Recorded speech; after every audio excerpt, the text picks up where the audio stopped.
Hello. आज हम अपना यूनिट 7 का तीसरी पोएम फ़िलिप लार्किन की चर्च गोइंग और फ़िलिप लार्किन के बारे में इस क्लास में डिस्कशन करेंगे।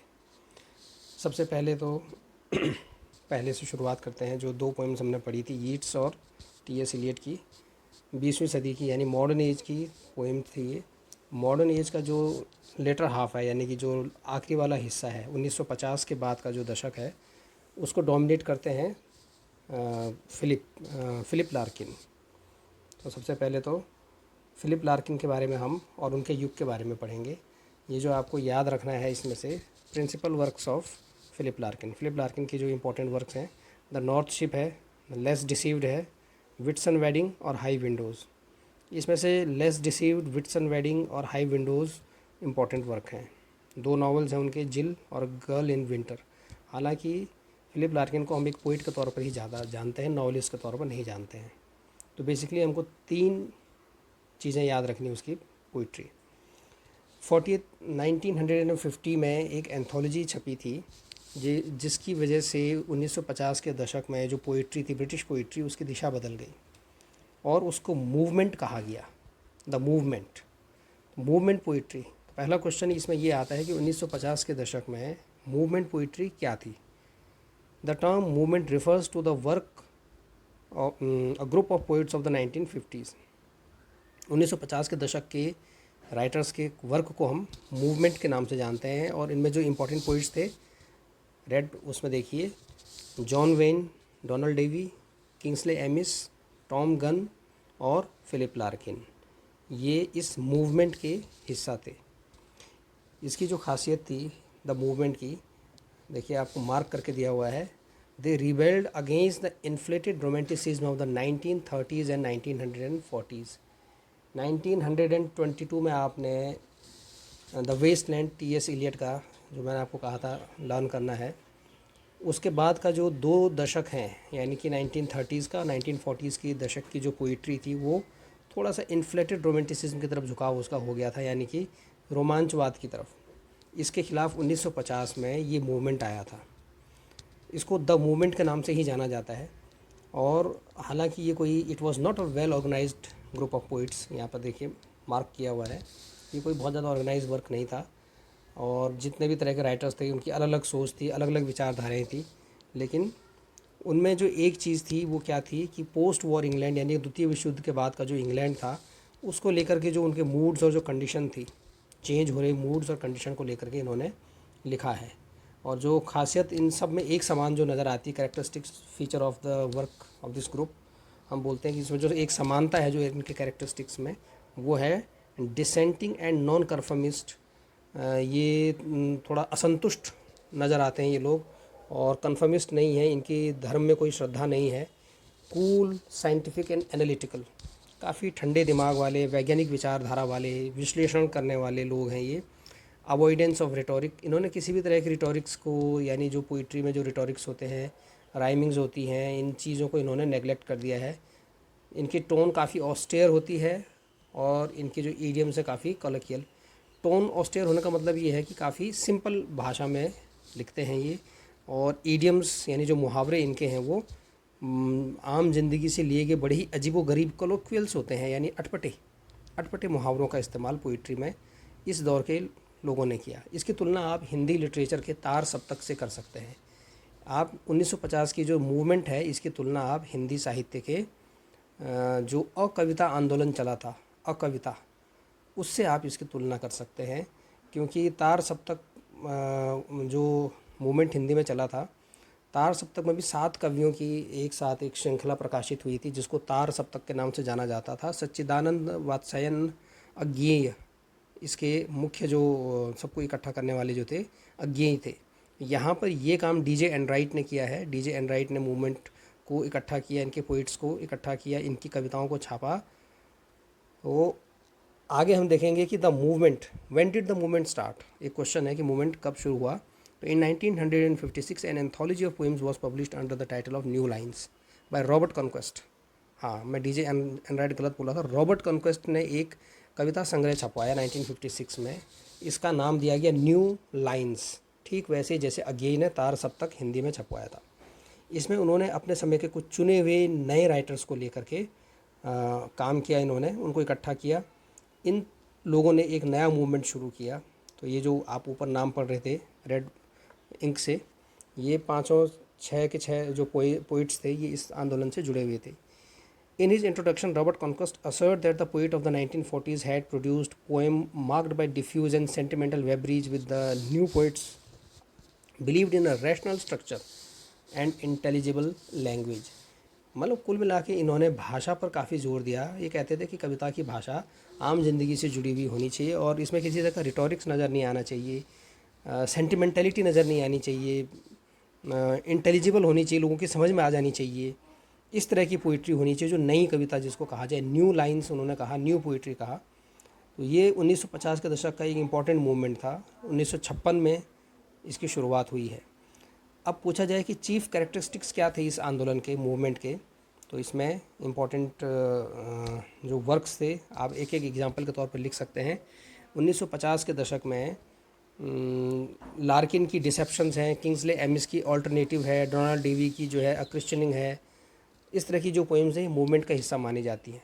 तो ये मैंने यहाँ पर कैरेक्टरिस्टिक्स में इनके कैरेक्टरिस्टिक्स को अंडरलाइन भी किया है और मार्क भी कर दिया है ब्लू पेन से। Use of wit and irony, अपना बुद्धि का और आयरनी का इस्तेमाल यानी कि विडम्बना का प्रयोग इन्होंने काफ़ी ज़्यादा किया है। दूसरा, poetry, much of this poetry surely strives for clarity and intelligibility. बातों में स्पष्टता होनी चाहिए, कविताओं में घुमावदार शब्द का प्रयोग नहीं होना चाहिए, इंटेलिजिबल होनी चाहिए, समझ में आ जानी चाहिए। दूसरी बात, इनकी जो पोइट्री में जो prevailing tone of the poetry of the movement is urban and academic, शहरी भाषा होनी चाहिए। ये जो कविता थी थोड़ा सा ग्रामीण माहौल से यानी रूरल एरिया से निकल करके और बिल्कुल शहरी क्षेत्र की भाषा हो गई, यानी कि लंदन शहर जो है वहाँ की भाषा हो गई, ये वहाँ का एनवायरनमेंट हो गया इस पोइट्री में। इसके अलावा इनके जो टाइटल्स थे बड़े ही बुकिश टाइप के नज़र आते हैं हमको। कुछ किताबी किस्म के जो टॉपिक्स हैं, केवल इंटेलेक्चुअल्स के समझ में आने वाले टॉपिक इन्होंने अपनी पोइट्री को दिया है। कूल आयरनिक अलूफनेस और इंटेलेक्चुअल डिटैचमेंट, एक प्रकार की अनासक्ति, यानी कि वो चीज़ों से जुड़ाव महसूस नहीं करते बल्कि जो जैसा है उसको वैसा का वैसा प्रस्तुत करने में विश्वास रखते हैं। एक इंटेलेक्चुअल डिटैचमेंट रखते हैं। अटैचमेंट का उल्टा होता है डिटैचमेंट, आकर्षण का उल्टा होता है विकर्षण। तो वो चीज़ों के प्रति आकर्षण नहीं बल्कि एक विकर्षण का भाव रखते हैं ये लोग। छठे पॉइंट में देखिए कि ये कॉशियस स्केप्टिसिज्म का मतलब होता है सजग रूप से ये जो है चीज़ों से दुराव करते हैं, यानी कि किसी भी बात को केवल सुन करके विश्वास नहीं करते हैं। एम्पिरिकल एटीट्यूड रखते हैं, यानी कि परीक्षण करने वाला नज़रिया रखते हैं ये मूवमेंट के जो कवि हैं। इसके साथ ही इस मूवमेंट के कवियों ने new classicism in English poetry, एक नए प्रकार का क्लासिसिज्म इन्होंने शुरुआत किया। 18th सेंचुरी के क्लासिसिज्म से ये बिल्कुल अलग है, 20वीं सदी का क्लासिसिज्म कहलाएगा ये। हालांकि ये बहुत बड़े रेबिलियस या क्रांतिकारी कवि तो नहीं थे। इनकी जो मुख्यतः विचारधारा थी वो एम्बिवेलेंट पोजीशन थी, यानी कि दुविधा की स्थिति में रहते थे ये कि चीज़ों का विरोध किस हद तक किया जाना चाहिए, इसको लेकर के काफ़ी क्लियर नहीं थे। तो इस तरह से ये इस नोट में मैंने आपको जो है द मूवमेंट के इम्पॉर्टेंट पॉइंट्स बता दिए हैं। जितना आप इसमें से लर्न कर सको, याद रख सको, ये वो याद रखने की चीज़ें हैं। कब शुरू हुआ ये मूवमेंट, क्या इसके कैरेक्टरिस्टिक्स थे, कौन इसको शुरुआत करने वाला था। अब हम देखेंगे कि जो फिलिप लार्किन है वो एक मूवमेंट का पोइट किस मायने में था। इस नोट में आप देखेंगे Larkin and the movement. Regarded for much of his career as a minor poet with a narrow range of subject matter, Larkin now seems to dominate the history of English poetry. पहले तो इसकी शुरुआत जब हुई तो Larkin को एक minor poet माना जाता था, कोई बहुत इनको इम्पोर्टेंट पोइट नहीं माना जाता था। लेकिन अब हम जानते हैं कि इन्होंने 20वीं सदी के सेकंड हाफ को उसी तरह से डोमिनेट किया जैसे कि टी.एस. इलियट ने फर्स्ट हाफ को किया, as T S. Eliot dominated in the first. Though detractors continue to speak of his gloom, philistinism, insularity and anti modernism. हालांकि उनके बारे में कई तरह के आरोप उन पर कविताओं पर लगते हैं, लेकिन इससे कोई फ़र्क नहीं पड़ता। 50 के दशक के वो एक इम्पॉर्टेंट पोइट माने जाते हैं। Larkin's mood is admitted often bleak of sad और ऑटोनल। ये कविताओं में इनका जो मूड होता है बड़ा ही ब्लीक किस्म का, यानी निराशावादी सा नज़र आता है, और सैड यानी उदास नज़र आता है इनका। इनकी अधिकतर जो पोइट्री है। तो मूवमेंट के कवि के तौर पर निराशावादी और काफ़ी ग्लूमी कवि माने जाते हैं। जैसे कि इनकी पोएम है Church Going fits in the movement program by carefully balancing agnostic dissent with the leaning towards tradition. जैसे कि इन्होंने चर्च गोइंग पोएम में जो है इन्होंने एक तरफ का स्कैटिसिज्म होता है, यानी कि चीज़ों से दुराव, धर्म के प्रति दुराव, और दूसरी तरफ परंपरा का समर्थन, दोनों चीज़ें एक साथ नज़र आती हैं इनकी पोइट्री में। तो ये भी इनकी एक इम्पॉर्टेंट फीचर है। इसके अलावा लेकिन मूवमेंट के कवियों से कई मायनों में फिलिप लार्किन अलग हैं, इसलिए कई बार ये भी माना जाता है कि वो भले ही मूवमेंट की देन है, लेकिन मूवमेंट के जो कवि थे उनसे इनका थोड़ा सा अलग हट के इनका नज़रिया था। जैसे कि ये मोर एक्सपेंसिव थे, ज़्यादा विस्तारवादी थे, वाइड रेंजिंग, इनका रेंज ज़्यादा था मूवमेंट के कवियों के मुकाबले, और ये अपने सामाजिक समीकरणों को ज़्यादा बेहतर समझ पाते थे। अंडरस्टैंडिंग ऑफ सोशल एक्सपीरियंसेस इनको ज़्यादा था। लेकिन लार्किन की कुछ कमियां भी थी जो कि हमें नज़र आती हैं। अंततः मूवमेंट की भी वही कमियां थी, जैसे कि लार्किन का एंटी मॉडर्निज्म, मॉडर्निज्म के सख्त खिलाफ थे ये, एंटी मॉडर्निस्ट इनका रवैया था। लैक ऑफ मोटिवेटिंग इम्पल्स, इनके अंदर कविता लिखने का कोई ऐसे मोटिवेशन, कोई प्रेरणा नज़र नहीं आती है, ऐसा लगता है कि किसी भी चीज़ पर उठा के कुछ भी लिख मारा। Tenderly nurse sense of defeat and melancholy introspection in Larkin's poetry, यानी कि इनकी पोइट्री में बहुत डिफीट, निराशावाद का स्वर और पलायन का स्वर नज़र आता है। लैक ऑफ अर्जेंसी का मतलब होता है कि इनके अंदर जो है कविता लिखने की कोई क्षमता, मतलब कोई धारणा विकसित नहीं होती है, लेकिन ये बिना मूड के भी लिख देते हैं, अर्जेंसी की कमी है इनके अंदर। Larkin's narrowness suits the English perfectly, इनकी जो विषय है नैरोनेस है, उसमें संकीर्णता काफ़ी ज़्यादा है, विषय ज़्यादा नहीं है। दे रिकग्नाइज देयर ओन एब्सिनल अर्बन, लेकिन अपनी सीमाओं में रहने के बावजूद भी वो अपने आसपास का जो अर्बन माहौल है, शहरी माहौल है, उसको अच्छे तरीके से उसको लिख लेते हैं ये। Larkin's defeat is narrowness, parochialism and pessimism, Larkin के अंदर जो एक प्रकार डिफीटिज्म यानी पलायनवाद नज़र आता है, संकीर्णता नैरोनेस नज़र आती है, पेसिमिज्म यानी निराशावाद नज़र आता है, ये सब मूवमेंट की देन है। तो ये सारे के सारे हमने जो है इसमें फिलिप लार्किन की कमियों को उजागर किया है। पांचवा क्वेश्चन, पांचवा जो इंपॉर्टेंट चीज़ इनके बारे में वो है कि what are the major themes in Larkin's poetry. ये काफ़ी इंपॉर्टेंट क्वेश्चन मुझे लग रहा है कि इस तरह के क्वेश्चन पूछे जा सकते हैं कि इनकी कविताओं के मुख्य थीम क्या है, या फिर हो सकता है क्वेश्चन ऐसे पूछा जाए कि what is the theme of the poem church going. तो चर्च गोइंग का थीम क्या है, आपको ध्यान रखना है कि फिलिप लार्किन की कविताओं में 3 मुख्य विषय हैं, टाइम, डेथ, चांस, जो मैंने मार्क कर रखे हैं। Time, death and chance and choice have been identified by critics as the leading theme in Larkin's poetry. समय को लेकर के, मृत्यु को लेकर के, चांस यानी कि संयोग को लेकर के उन्होंने काफ़ी कुछ लिखा है। उनकी अधिकतर कविताओं में ये चीज़ हमको नज़र आती है। जैसे कि death and old age are two of Larkin's most obsessive themes. Death, मृत्यु और बुढ़ापा, इनकी जो कविताओं के अधिकतर विषय वही नज़र आते हैं हमको। The poem shows how constant Larkin's themes have remained since 1946। सन 46 से ही उनकी कविताओं के विषय लगभग एक जैसे रहे हैं। Each of his mature volume contains 1 or 2 longish finally wrought poems which stand as the major and perennial themes of existence। उनकी कविताओं में यही विषय घूम घूम करके आते हैं, मृत्यु, बुढ़ापा, एग्जिस्टेंस यानी कि जीवित बचे रहने की कामना। चर्च गोइंग भी एक ऐसी ही कविता मानी जाती है इनकी। लार्किन्स ऑब्सेशन विद डेथ, जैसे कि इनका एक मुख्य थीम क्या है इनकी कविताओं में, मृत्यु उन पर कुछ ज़्यादा ही हावी रहते हैं, मौत के बारे में उन्होंने ज़्यादा लिखा है। Every critic has noted Larkin's obsession with death, हर आलोचक की नज़र इस बात पर पड़ी है कि उन्होंने मृत्यु को लेकर काफ़ी कुछ लिखा है। According to one of the critics, Larkin emphasize the omnipresence of death in the poem Ambulances. उनकी कविता एम्बुलेंस, उसमें वो मृत्यु की छाया को हर जगह देखते हैं, हर घड़ी हर पल देख पाते हैं। ओमनी प्रेजेंस यानी जो सब जगह मौजूद है। The poem Aubade represent the climax of Larkin's preoccupation with death, ऐसी दूसरी कविता उनकी ओबाडे है जो मृत्यु के साथ उनका जो संघर्ष जीवन भर चला है, वो जो मृत्यु को लेकर के काफ़ी पॉजिटिव रहे हैं, वो नज़र आता है। The recurrence of his motive in his poem is inevitably impart a pessimistic quality, इसकी वजह से उनकी कविताओं में एक पेसिमिस्टिक यानी कि निराशावाद हमको नज़र आता है। इनके बारे में ये भी कहा जाता है कि the saddest heart in the post war supermarket, Philip Larkin जो है पोस्ट वॉर यानी युद्ध के बाद का जो ब्रिटेन था, उसमें सबसे ज़्यादा दुखी हृदय वाले कवि माने जाते हैं। यहाँ तक कि इनको ग्रेव यार्ड पोइट भी कहा जाता है, यानी कब्र के बारे में लिखने वाला, अधिकतर कब्र और कब्रिस्तान के बारे में लिखने वाला। तो कुल मिलाकर के फिलिप लार्किन मृत्यु को लेकर के काफ़ी सजग हैं और उनकी अधिकतर कविताओं में थीम कहीं ना कहीं घूम घूम के यही आता है। अगला क्वेश्चन है note on Larkin style and technique, Larkin के स्टाइल और टेक्निक पर आपको लिखना है। तो इसमें जो लिखा हुआ है कि इनकी स्टाइल और टेक्निक काफ़ी रियलिस्टिक एंड मेट्रोनिमिक है। इनकी स्टाइल के अंदर काफ़ी यथार्थवादी टच हमको नज़र आता है। तो जब हम आगे कविता पढ़ेंगे उनकी तो इसमें ये चीज़ और ज़्यादा क्लियर हो जाएगी। Write and wrote on Larkin's attitude on modernism and symbolism. Modernism और सिम्बोलिज्म को लेकर के उनका क्या रवैया था, तो हम जैसे कि हम पढ़ चुके हैं कि मॉडर्निज्म के खिलाफ थे वो, मॉडर्निस्ट टेंडेंसी के सख्त खिलाफ।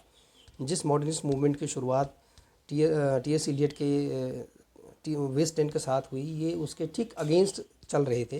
इन्होंने मॉडर्निस्टिक टेंडेंसीज़ का काफ़ी जम करके विरोध किया अपनी कविताओं में। जैसे हाई विंडोज़ करके इनकी पोएम है, इसमें उन्होंने अनयूजुअल एक्सपेरिमेंट विद फॉर्म, बड़े अजीबोगरीब एक्सपेरिमेंट इन्होंने किए हैं, नए नए तरीके ईजाद किए कविताओं को लिखने की। इनकी कविताएं कविता जैसी लगती नहीं है, ऐसा लगता है जैसे कि कोई गद्य का टुकड़ा हो, अकविता इनको माना जाता है। तो इस तरह के एक्सपेरिमेंट करना, ज़रूरत से ज़्यादा एक्सपेरिमेंट करना, ये भी इनकी खासियत मानी जाती है। सिम्बोलिज़्म, सिम्बोलिज़्म यानी प्रतीकवाद। प्रतीक को जो है मॉडर्निस्ट पोइट्री की एक विशेषता माना जाता है। मॉडर्निस्ट पोइट्री के खिलाफ होने के बावजूद उन्होंने उस कविता के इस सिम्बोलिज़्म को जो है एज इट इज़ एक्सेप्ट किया है। तो ये भी हमें देखना है कि वो एक अच्छे सिम्बॉलिस्ट पोइट भी माने जाते हैं। राइटर ऑफ ड्रामेटिक मोनोलॉग भी इनको माना जाता है। इनकी अधिकतर कविताएं जो है एक ड्रामेटिक मोनोलॉग के फॉर्म में है, जहाँ पर एक अकेला आदमी अपने आप से बात कर रहा होता है। इस तरह एक छोटे से पॉइंट इस पर भी बनता है हमारा। और लव पोइम्स के बारे में तो खैर ज़्यादा डिस्कशन हमारे इस सिलेबस में नहीं है। हम सीधे सीधे इनकी चर्च गोइंग की बात कर लेते हैं। लार्किन की जो पोएम है चर्च गोइंग। अब इस पोएम को समझने के पहले एक बार हम इस पोएम को टेक्स्ट टू टेक्स्ट पढ़ लेते हैं, फिर इस पोएम की चर्चा करेंगे। चर्च गोइंग का जो टेक्स्ट है वो मेरे पास यहाँ मौजूद है दूसरी पोएम में। अब देखिए, हम इस पोएम को पढ़ेंगे फिलिप लार्किन की चर्च गोइंग। जैसे कि हम जानते हैं द्वितीय विश्व युद्ध के बाद ब्रिटेन में काफ़ी तेज़ी से धर्म के प्रति लोगों का नज़रिया बदलने लगा था, और लोग धार्मिक नहीं रह गए थे, बल्कि धर्म में श्रद्धा कम होती जा रही थी। तो ये कविता उसी का प्रतीक है। चर्च गोइंग, दो बातें हैं, एक तो चर्च जाना, दूसरा इस शब्द में एक प्रकार का यमक अलंकार है। चर्च अब जा रहा है, चर्च गोइंग मतलब अब चर्च के बारे में लोग चर्चा नहीं कर रहे हैं। चर्च गोइंग के दोनों अर्थ इसमें है, एक तो चर्च जाने से भी है और एक चर्च का ख़त्म होने से भी है। इसमें जो नैरेटर है आई करके जो बोल रहा है वो पोइट नहीं है, ये आप ध्यान रखिएगा। Once I am sure there is nothing going on I step inside. जब एक बार मुझे लगा कि अंदर कुछ नहीं हो रहा है, चर्च के अंदर किसी प्रकार की कोई पूजा नहीं हो रही, तो फिर मैं अंदर गया। Letting the door third shut, इस तरह से मैंने उस दरवाजे को थर्ड शट यानी कि जोर के धड़ाम की आवाज़ के साथ बंद किया। अनदर चर्च, और फिर मैं कहता हूँ एक और चर्च। कहने वाले के अंदर देखिए किस तरह की निराशा भरी हुई कि उफ, एक और church. Matting, seats, stone and little books, sprawling of flowers, cut for Sunday. अंदर जो चीज़ें, मैटिंग बिछी हुई है, सीड्स लगी हुई हैं, पत्थर की मूर्तियाँ यहाँ वहाँ, बुक्स यहाँ वहाँ बिखरी पड़ी हैं, फ्लावर्स पड़े हुए हैं। वर्णन कर रहे हैं कि उन्होंने अंदर जाके क्या देखा। Brownish now, some brass and stuff, कुछ भूरे रंग के, कुछ ब्रास के, कांसे के बर्तन यहाँ वहाँ पड़े हुए हैं मंदिर चर्च में। Up at the holy end the small neat organ, और सामने एक ऑर्गन जो बजने वाला जो बाजा होता है, साफ ब्रास का बना हुआ रखा है। And tense musty unignorable silence brewed, और उस चर्च के अंदर एक अजीब किस्म का मस्टी यानी कि बड़ा कह सकते हैं हम जैसे कि नमी वाला जो माहौल होता है, मस्टी, और अनइग्नोरेबल साइलेंस, अजीब किस्म की खामोशी मुझे उस चर्च के अंदर नज़र आई। Brewed God knows how long, पता नहीं, ईश्वर ही जानता है कि कब से ये चर्च इतना खामोश था, यानी कि यहाँ कोई आया गया नहीं है। Hatless I take off my cycle clips in awkward reverence, अंदर जाते ही पहला काम ये होता है कि आप अपनी हैट उतार देंगे ईश्वर के प्रति श्रद्धा दर्शाने के लिए, लेकिन मेरे सर में तो पहले से हैट नहीं है, हेटलेस था, तो मैंने अपने साइकिल क्लिप्स उतार करके रख दिए श्रद्धा दिखाने के लिए। ऑकवर्ड रेवरेंस, किसके प्रति श्रद्धा मैं नहीं जानता। Move forward run my hand around the front, मैंने आगे बढ़ के अपना हाथ आगे किया। From where I stand the roof looks almost new clean और रिस्टोर्ड, जहाँ मैं खड़ा था वहाँ से छत काफ़ी अच्छी दिख रही थी, पता नहीं साफ़ सुथरी थी या अभी इसको नया नया रिस्टोर किया गया था। Someone would know I don't, किसी को तो पता होगा लेकिन मुझे नहीं पता। ये सारी डिटेल जो बता रहा है, इससे ये पता चलता है कि अंदर आने वाला जो व्यक्ति है वो चर्च में यहाँ किसी प्रकार की इबादत करने के लिए नहीं आया है, और उसको चर्च से ज़्यादा मज़ा, इंटरेस्ट भी नहीं है उसको यहाँ। वो शायद बोर हो रहा था तो ऐसे ही चला आया है। Mounting the lectern I peruse a few hectoring large scale words. अब जब मैं आगे मंच की तरफ को बढ़ता हूँ जहाँ से चर्च का पादरी संबोधित करता है, उसको लेक्टर्न कहते हैं। माउंटिंग द लेक्टर्न, उसकी ओर चढ़ते हुए मैंने देखा यहाँ वहाँ एक दो जैसे मंदिरों में मंत्र लिखे रहते हैं, ऐसे ही हेक्टोनिक लार्ज स्केल वर्स, बड़े बड़े शब्दों में बाइबल के वर्स लिखे हुए थे। एंड प्रोनाउंस हेयर एंडिथ, और वहाँ पर एक शब्द मैंने जोर से पढ़ा कि जैसे संस्कृत में कोई मंत्र जब खत्म होता है उसके आगे लिखा होता है इति, तो हेयर एंडिथ बाइबल का शब्द है, हेयर एंडिथ यानी यहाँ पर खत्म होता है। उस शब्द को मैंने जोर से पढ़ा, much more loudly than I would meant. मैंने इसी शब्द को बड़े जोर से पढ़ा, आगे की लाइन नहीं पढ़ी बल्कि आखिरी का शब्द पढ़ा।